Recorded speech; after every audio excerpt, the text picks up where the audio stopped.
بشه، قلب ما تاریکی پاک بشه، تکبر از قلب ما پاک بشه، کینه و کدورت از قلب ما پاک بشه، بخل و حسادت از قلب ما پاک بشه. چی زمانی که چهار را صحیح استفاده بشه.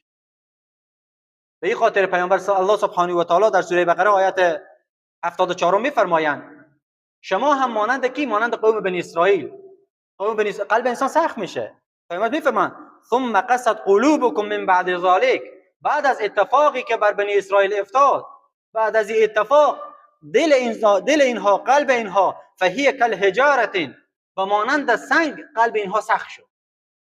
مانند سنگ قلب اینها سخت شد، او اشد قسوه، یا شاید بیشتر از سنگ سخت‌تر شد.